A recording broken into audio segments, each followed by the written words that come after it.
Doutor Ramanducci, por favor, pode chegar para cá, por gentileza, para a gente poder conversar. Nós estamos mostrando uma reportagem, doutor. Antes de tudo, bom dia, obrigado pela sua presença aqui. É um prazer recebê-lo sempre, viu?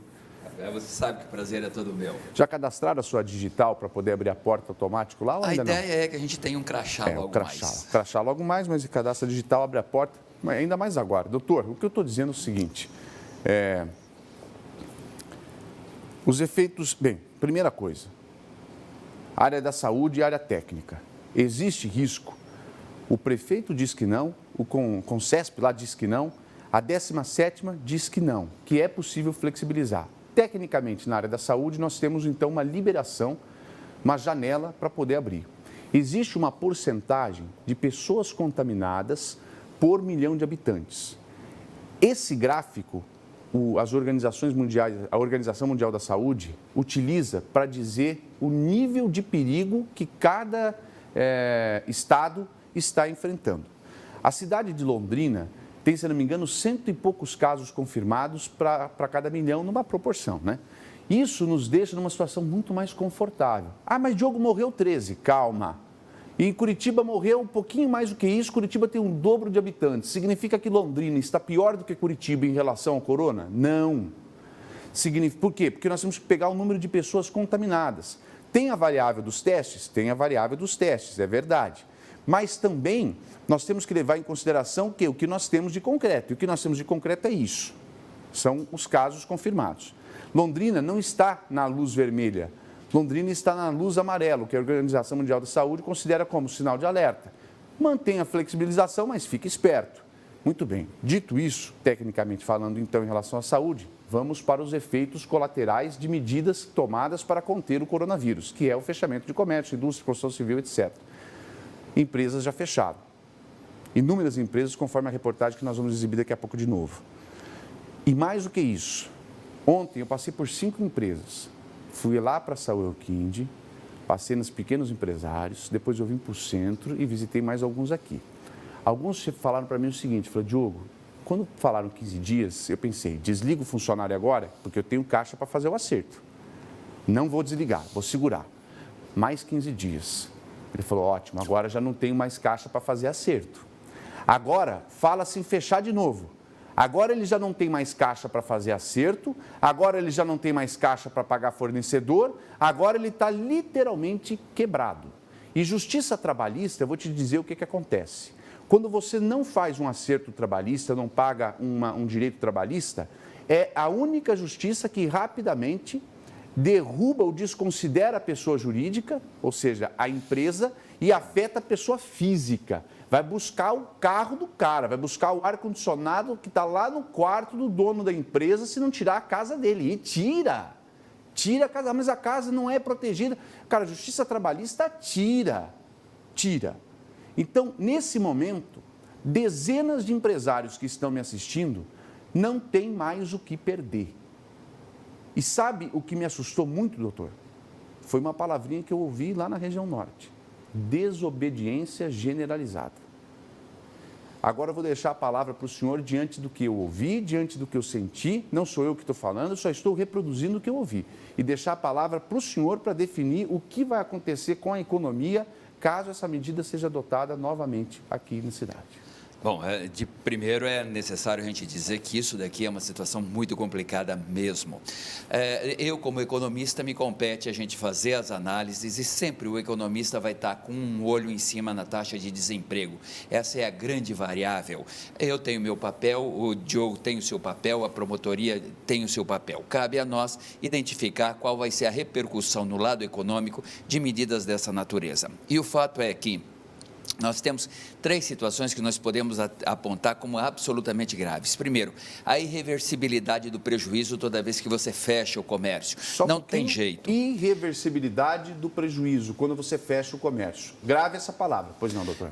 Evidentemente, porque aquilo que não foi vendido hoje não vai ser vendido amanhã. Você não vai comer 2 refeições porque você não comeu a de ontem, não vai cortar 2 vezes o cabelo. Aquilo que você não fez não vai se tornar possível você fazer ou recuperar essa venda se você não fez agora. Perfeito. A segunda situação que a gente precisa apontar é essa situação de insegurança.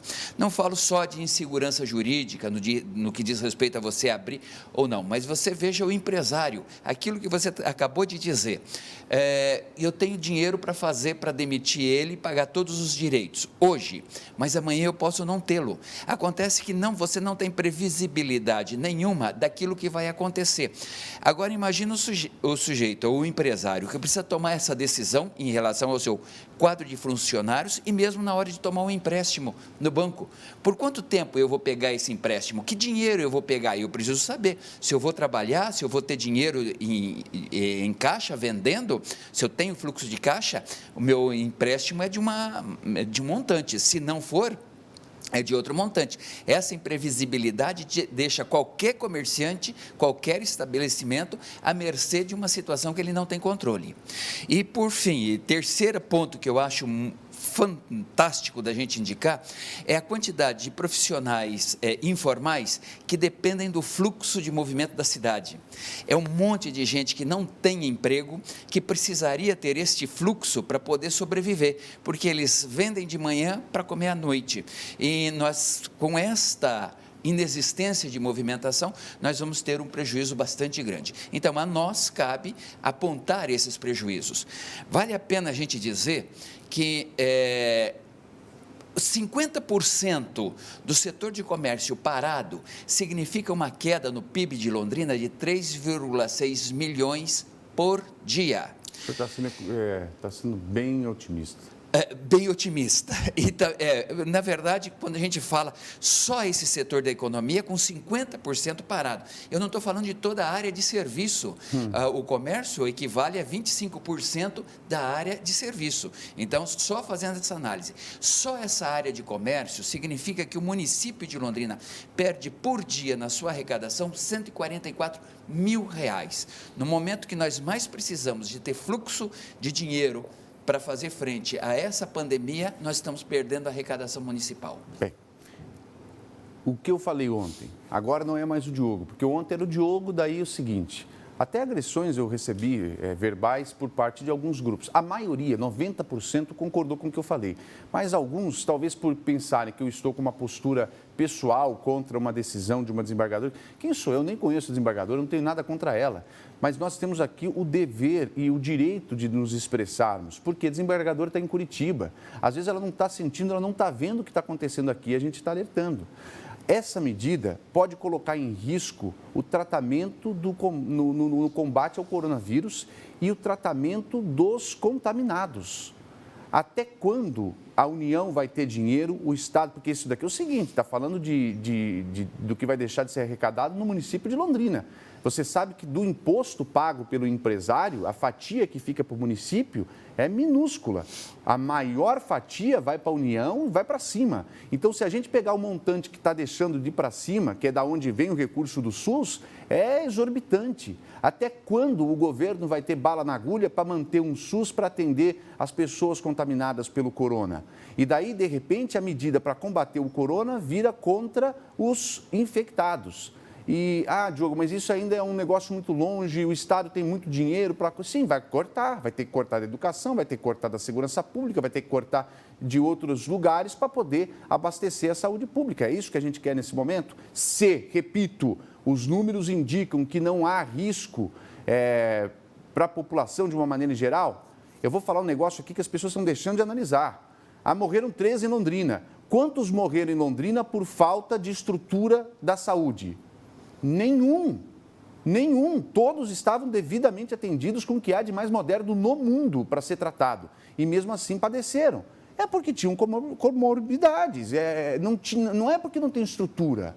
Eu quero saber das empresas que já fecharam na cidade de Londrina por causa do período que já ficou fechado o comércio. Pode rodar. Inaugurado há 12 anos, o Menina Bar não resistiu à crise causada pela pandemia. Localizado na Avenida Santos Dumont, esse era um dos pontos de parada dos circuitos internacionais de blues. além de acolher um público ligado a um gosto musical diversificado.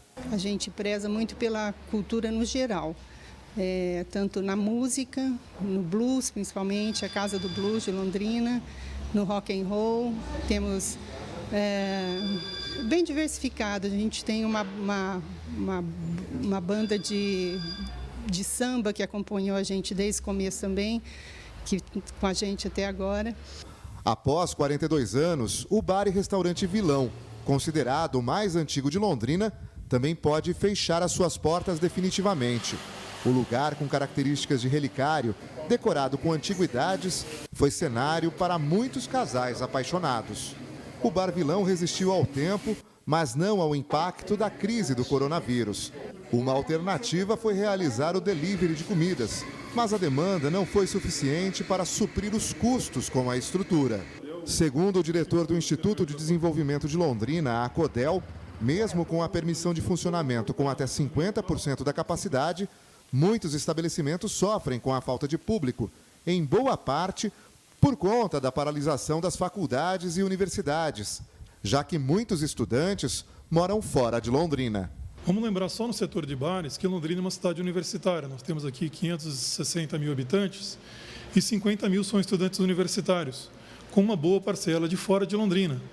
Como nós não estamos tendo aula aí na Unopar, na UEL, a Unifil está com aulas online, Unicesumar, PUC, todas elas estão com aulas suspensas por conta do decreto estadual, esse contingente de consumidores não está na cidade. Então, por mais que você tenha um decreto autorizando o funcionamento desses bares, você não tem público para eles. Para evitar que muitas empresas acabem fechando, a Prefeitura de Londrina tem desenvolvido políticas públicas por meio da CODEL. Uma delas foi o aporte de R$ 5 milhões em parceria com a Câmara Municipal de Vereadores e com a ACIL. Esse valor vai servir como garantia para que empresas possam pegar empréstimos e tentar passar esse momento difícil. 7h44. O pessoal que está dizendo nas redes sociais, Diogo, você está dividindo a população. Eu não estou dividindo nada. Não estou dividindo nada. Acabamos de ver aí, não sei se vocês viram, porque as questões das ajudas nós já detalhamos aqui no Primeira Hora inúmeras vezes, das supostas ajudas que o governo vai dar através de liberação de dinheiro para o trabalhador, dos créditos liberados para o empresário e tudo mais. Já detalhamos várias coisas. O que nós estamos lutando aqui é para trazer transparência nas decisões que estão sendo tomadas, tanto de um lado quanto de outro. É transparência. É isso que a gente quer. Dados a gente tem. Agora, de um lado, a gente quer o dado que motiva fechar o comércio. Doutor, e até agora? Os dados para fechar o comércio a gente não tem.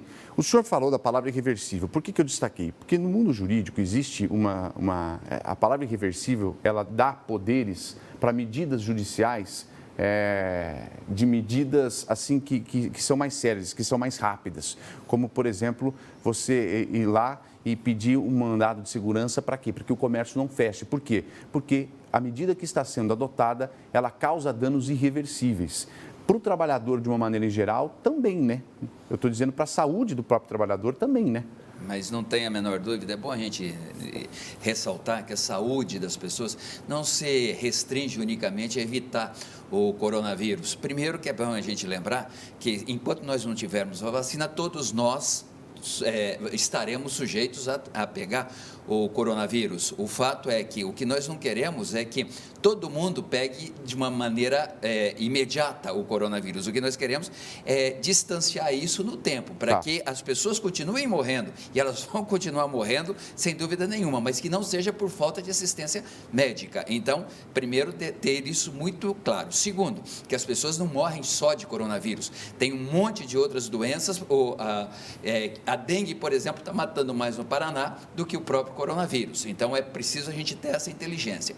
A outra situação que a gente precisa perceber é que a saúde do trabalhador, a saúde das pessoas, passa por todo essa necessidade dele também se sustentar. Se você tira o sustento dele, você está provocando a morte dele. De uma maneira direta ou indireta, você vai acabar debilitando a saúde dessa pessoa. Nós precisamos ficar atentos para não mascarar uma situação e acabar achando que nós vamos solucionar, evitando a contaminação, fechando o comércio. Não é dessa maneira que a gente vai conseguir superar essa pandemia. Doutor, há um número que a gente possa estimar de prejuízo no total, caso o comércio venha voltar a fechar? Porque o senhor falou aí de R$100 e poucos mil por dia só de arrecadação para o município, né? Mas assim, fora a arrecadação, o que o empregador vai deixar de receber lá do seu lucro líquido, o empregado vai deixar de receber do seu salário, tem um número total disso? Olha, a gente ainda não tem um número total, porque nós estamos fazendo análise de cenários. São 3 cenários. Um cenário onde a gente vai ter o comércio sendo liberado agora a partir do início de maio. Um cenário onde a situação ainda fica complicada até agosto, e um cenário onde nós passaremos todo o ano de 2020 nesta abertura e fechamento do sistema em função da pandemia e da forma com que ela se comporta. Mas o fato é o seguinte, a gente está prevendo que o PIB de Londrina, para ser específico, nós podemos perder entre 4% e 10% do PIB. Acontece que para cada 1% do PIB que a gente perde, são 1.250 empregos com carteira assinada a menos. Veja bem, se você multiplicar o salário mínimo por isso daqui, você começa a ter uma ideia. O salário mínimo, que é a base. Nós começamos a entender a quantidade de prejuízo. Agora, é importante a gente lembrar que nós já estamos devendo em Londrina 13 mil postos de trabalho com carteira assinada, quando comparados lá a março, abril de 2015.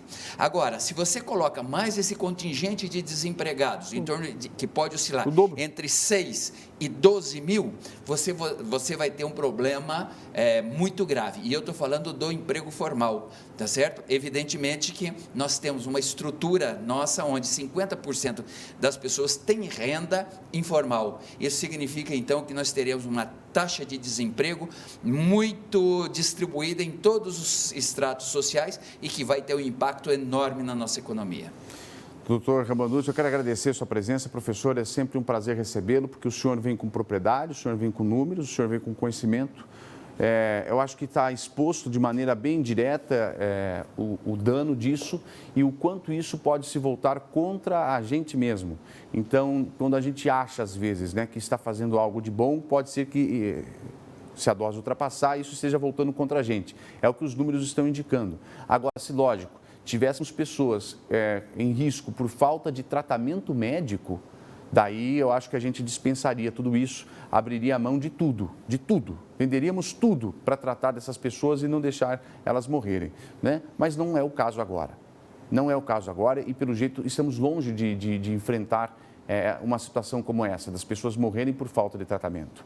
Então, agora, as pessoas podem morrer sim por estar com imunidade baixa, por se alimentarem mal, por estarem extremamente estressadas, e isso baixa a imunidade da pessoa, cientificamente é comprovado, porque ele está com medo de ser demitido, ou porque já foi demitido, ou porque não tem o leite para levar para casa, ou porque tem que ficar pedindo cesta básica para conseguir levar comida para casa, e isso baixa a imunidade, e isso torna a pessoa mais vulnerável ao vírus também. Então, se a gente for jogar tudo na mesa aqui, você vai ver que as variáveis são enormes. Eu, sinceramente, bem, enfim, tire você sua conclusão. Doutor Ramanujan, muito obrigado. Eu vou liberar agora você para ir direto para 101.7 com o Fernando Brevileri e o Jornal Tarobá FM. Vai lá, doutor. Obrigado. Bom dia. Agora não é mais o Diogo, tá vendo?